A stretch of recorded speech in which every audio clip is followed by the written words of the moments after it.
Welcome back. You're watching Your World at 10. Now, earlier this week, Nobel Prize-winning economist Paul Krugman wrote in his New York Times column that the U.S. is headed towards a third depression if the government does not sanction more stimulus measures. Harvard University professor and author Niall Ferguson, who wrote the book Ascent of Money and It's a Keeper, has been a fierce critic of Krugman's theories over the last year. He joins us now from London to give us his view of what's going on in the developed economies. Niall, thank you so much for your time. Let me start by asking you where you stand on the debate of austerity versus stimulus, a debate that was at the center of the G20 talks that was on the weekend that has passed, and also a debate that's at the center of Paul Krugman's column this week, where he says that if the US doesn't push for more stimulus measures, then it's quite likely that the US will be in what he calls a third depression. Krugman seems to be vying with Nouriel Roubini for the title of Dr. Doom in talking about a Great Depression. It seems to me this is a false dichotomy. It's not that we have some kind of choice between Keynesian fiscal stimulus for years to come or austerity on the other side. It seems to me that the Keynesian option is a finite one. In Europe, that option basically is at an end. As the Greeks discovered, if you try to borrow 10% of GDP year after year, at some point the bond market calls time, and then you find yourself in a death spiral of rising interest rates and growing deficits. And the only alternative at that point is to try to balance your budget over a period of years. So I don't think the Keynesian option is one that is going to be there for much longer, even in the United States. And I do think that Paul Krugman has consistently underestimated the risks of this kind of massive fiscal profligacy. Right now, the US is on course to have trillion-dollar deficits for the rest of time, and that's just not credible. The key choice really is between measures that impose austerity through higher taxes, which depress business confidence and drive economies ever deeper into depression, or, on the other side, measures that stimulate business confidence by cutting wasteful public expenditure and incentivizing businesses to hire and expand. And that's the real choice that Europe and, I believe, the whole Western world now faces. And now that's a tough balance to strike as well, right? Of what you see of what's going on within not just EU countries, but also across Europe. Do you feel encouraged that maybe we've passed the threat of a sovereign debt crisis as was looming in the early part of this year? Or do you feel that we're still standing at the edge of a precipice? I'm afraid the sovereign debt crisis has been postponed rather than solved. I've just been in Greece, in fact, over the last few days, and it does seem to me highly unlikely that the Greek government will be able, with the best will in the world, to deliver on its commitments, to reduce its deficit by 10 percentage points of GDP in just a few years, with the debt burden heading up towards 150% of GDP, even if everything goes according to plan. I think it's highly unlikely that this is going to be viable, with the Greek economy contracting at rates of up to 4% right now.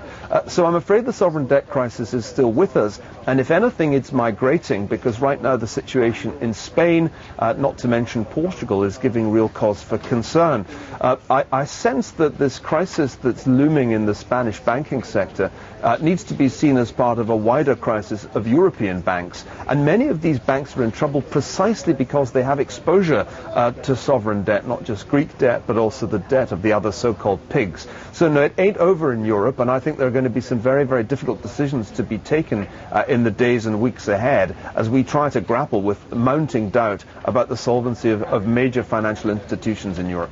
And do you see those tough decisions now being taken by various European countries? Because at least today we seem to have encouraging news come in from banks. The demand for a 3-month debt has been far lower than expected. The rollover is tomorrow. The stress tests are going on. You're saying that we seem to have postponed the sovereign debt crisis, not resolved it. Do you then expect an implosion of sorts over the next few months?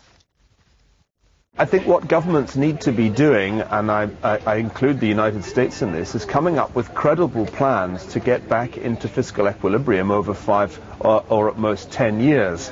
And the critical thing is not to front load this so much that you kill your economy. I think that's the mistake that really the Greeks have been forced to make. in their negotiations with the other European monetary union members.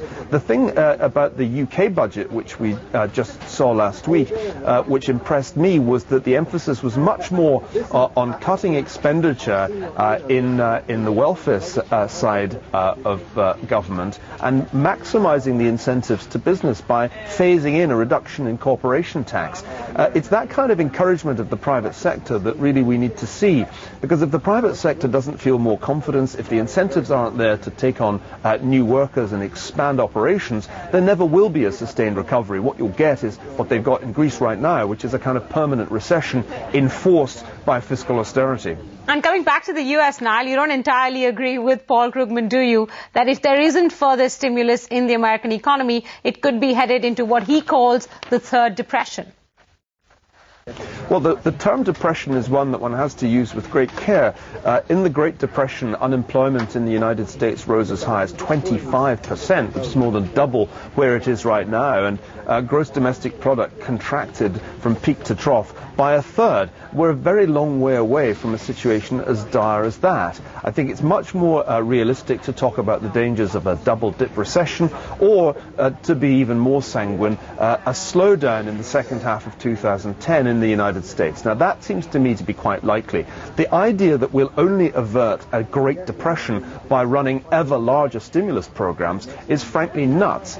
In fact, if anything is going to really jeopardize the long-term prospects for U.S. recovery, it's reckless fiscal policy at this point, which ultimately makes a Greek-style crisis 2 years down the line a reality for the United States. So I think we could do with a little bit more responsibility from commentators like Paul Krugman, sitting in the ivory tower of the New York Times or Princeton University. It's very easy to talk as if deficits don't matter, and you can run $1 trillion deficit every year for years to come. The reality is that at some point any government, including the United States, will be called to account by skeptical bond investors, and then it will be ordinary people and small businesses that feel the pain, not academics with tenure at Ivy League universities. All right, ivory tower indeed. A final question now to you, and this is on your new book, High Finance. It's based on the life of Sir Sigmund Warburg. So why did you choose to write about him at this point in time, considering where we are in the global economy? I'm curious about that. And of course, when do you think it'll hit India?